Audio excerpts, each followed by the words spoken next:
अस्सलाम वालेकुम everyone, welcome to आसमास वर्ल्ड। आई होप आप बिल्कुल ठीक होंगे। शुक्र अल्हम्दुलिल्लाह, मैं भी बिल्कुल ठीक हूँ। तो अभी बन रहा है सुबह का नाश्ता।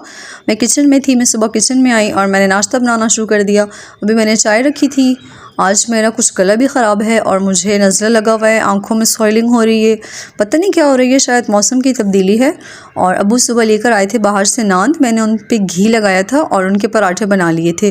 और साथ में मैंने रात का सालन गर्म किया था, उसमें कलेजी थी और आलू बने हुए थे और मैंने टोस्ट बनाए थे और मलाई थी। ये हमारा सुबह का सिंपल सा नाश्ता था। मेरी सिस्टर को मलाई अच्छी लगती है नान के साथ, तो इसीलिए उसने अपने लिए मलाई मंगवाई थी। तो और सब ने सालन वगैरह खा लिया था। नाश्ता करने के बाद मैं और मेरी सिस्टर ऊपर आ गए, क्योंकि वीकेंड पर मेरी अम्मी कपड़े धोती हैं और कभी कभी हफ्ते में 2 दफ़ा भी धोती हैं। अगर जब ज़्यादा होते हैं, बेडशीट्स वगैरह हों तो फिर ज़्यादा हो जाते हैं, और सर्दियों में तो वैसे भी कपड़े बहुत ज़्यादा होते हैं। तो ये शॉलें वगैरह थी और कपड़े पड़े हुए थे कुछ, तो ये मैं और सिस्टर फ़ोल्ड करके रख रहे थे। अम्मी ने कहा था आप फ़ोल्ड करके इनको अलमारी में रख दें। सर्दियों में इतने ज़्यादा एक्स्ट्रा कपड़े साथ में जमा हो जाते हैं, शॉलें वगैरह हो जाती हैं, जैकेट्स, मोज़े वगैरह बहुत ज़्यादा हो जाते हैं कपड़े ना। तो कपड़े वगैरह फ़ोल्ड करके मैं और सिस्टर बाहर आ गए। तो मैंने पौधों को पानी देना था। पौधों की इतनी ख़राब हालत थी, ये पता नहीं सर्दियों में इतने ख़राब क्यों हो जाते हैं। हालांकि हम लोग इनको रेगुलर पानी देते हैं, प्रॉपर इनकी देखभाल करते हैं, लेकिन फिर भी जो है ना ये ख़राब हो गए हैं। अम्मी इनकी सफाई भी करती रहती हैं, तकरीबन अम्मी हफ्ते में इनकी लाजमी एक दफ़ा सफाई करती हैं। ऊपर के जो सारे काम थे वो मैं और सिस्टर करने के बाद नीचे आ गए। नीचे मेरी सिस्टर ने फ़र्श वगैरह धो लिया था और जगह जगह पर पानी था, क्योंकि सर्दियों में इतनी जल्दी सूखता नहीं है ना, और ये फ़र्श भी ऐसा है, यहाँ पर थोड़ा सा भी पानी हो तो उस पर नज़र आता है। तो सिस्टर ने नीचे पोर्शन की सारी सफाई कर ली थी, क्योंकि वही सफाई करती है सुबह के वक्त, और शाम के वक्त मैं कर देती हूँ सफाई। तो बस इस तरह मिल मिला के हमारा सारा काम हो जाता है। और फिर मैं किचन में आ गई थी। मुझे भूख लग रही थी तो मैंने फ्रिज में देखा तो मुझे ये नज़र आई, तो मैंने ये निकाल लिया, इसको मैंने खाना शुरू कर दिया। इसको मुझे बताएं कौन कौन जानता है और सब की ज़बान में से क्या कहते हैं। मुख्तलिफ़ ज़बानों में इसके मुख्तलिफ़ नाम होंगे। तो ये है गाय का जो दूध होता है आफ्टर बेबी, तो जो फर्स्ट दूध होता है ना, ये उससे बनती है। मुझे भी इसका नाम नहीं पता, लेकिन जिनको पता है वो मुझे ज़रूर कमेंट करके बताइएगा। और ये मुझे बहुत अच्छी लगती है। ये मेरा भाई तकरीबन 6-7 किलो लेकर आया था, तो फिर अम्मी ने उसके पैकेट्स बना के रख लिए। भाई को भी बहुत अच्छी लगती है, जब वो मांगता है तो अम्मी उसको बना कर दे देती हैं ना।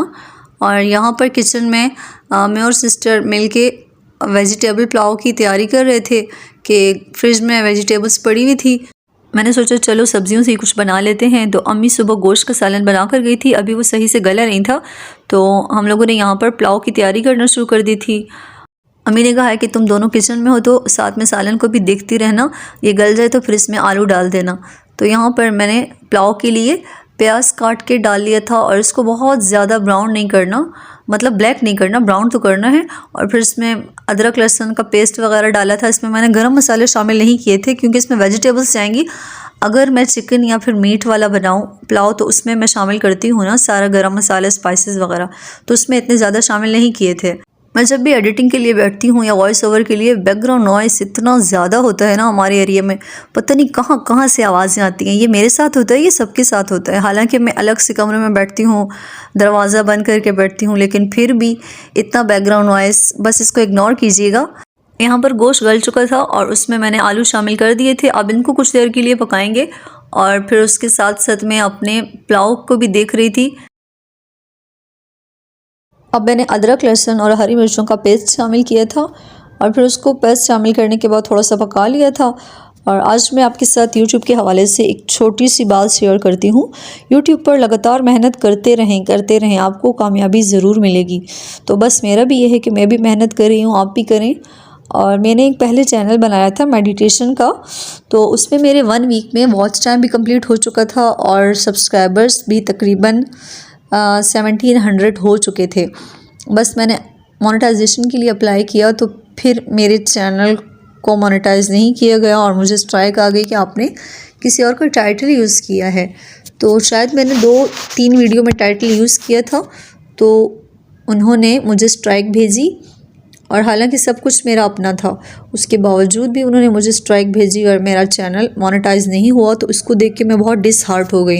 अभी दोबारा से मेहनत शुरू कर दी है, बस अल्लाह पाक कामयाबी देगा। यहाँ पर सब कुछ मेरा अपना है, हालांकि टाइटल वगैरह भी अपने ही यूज़ करती हूँ। वो मेडिटेशन का चैनल था और उस पर मैं सिर्फ स्क्रिप्ट जो है वो डालती थी और बैकग्राउंड म्यूज़िक था और उसमें पिक्सेल्स से लेके बैकग्राउंड वीडियो डाली जाती थी।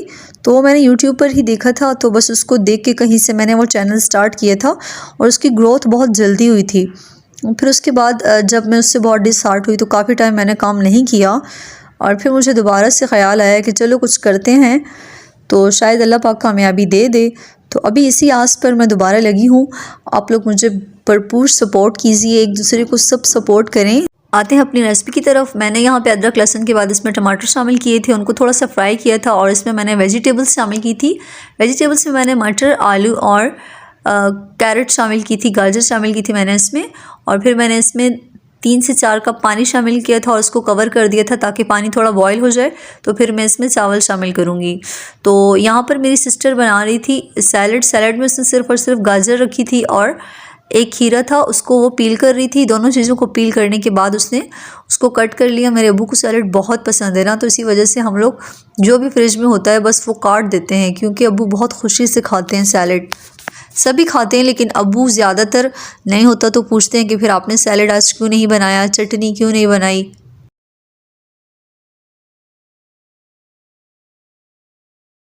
सैलड बन चुका था और चावलों के पानी में भी उबाल आ चुका था। अब मुझे इसमें शामिल करने थे राइस, जो मैंने पहले से भिगो के रखे थे। तकरीबन मैंने उनको 1 घंटा भिगो के रखा था।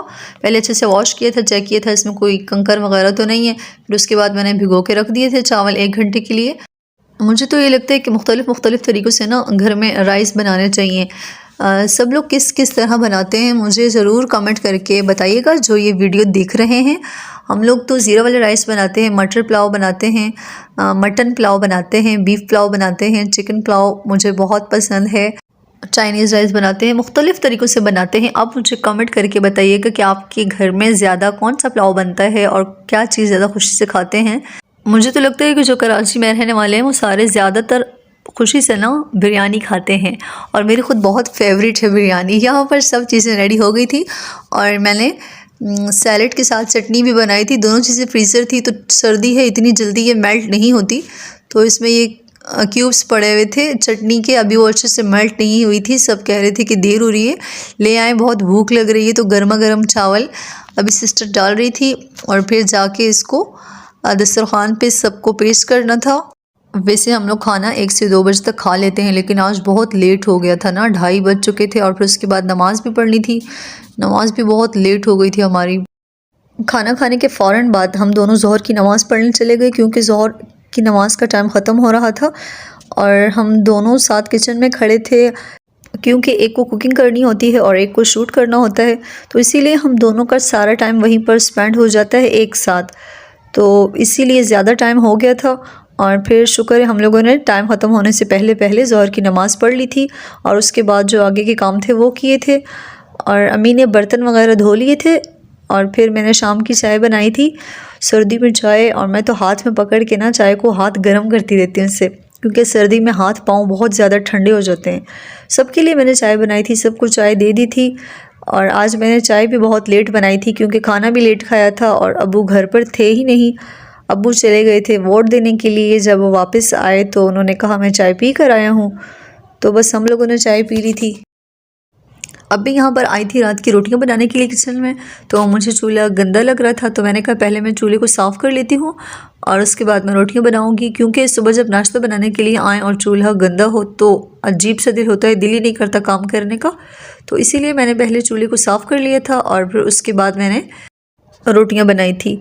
वैसे हमारा चूल्हा भी बहुत पुराना हो गया है, तो अभी अम्मी लोग कह रहे थे कि दूसरा लेंगे, लेकिन अभी तो मुझे इसी से काम चलाना है, तो मैंने इसीलिए इसको साफ़ कर दिया और यहाँ पर मैंने रोटियां बनाना शुरू कर दी थी।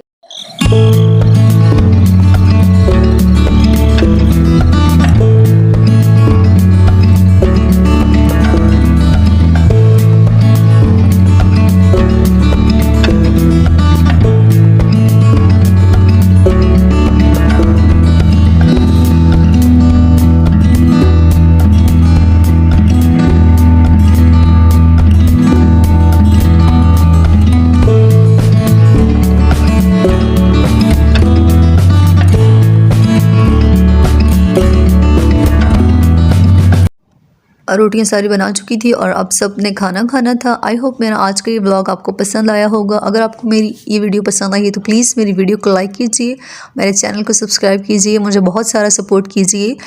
मिलते हैं आपके साथ एक नेक्स्ट वीडियो में। दुआओं में याद रखिएगा। जब तक के लिए अल्लाह हाफिज़।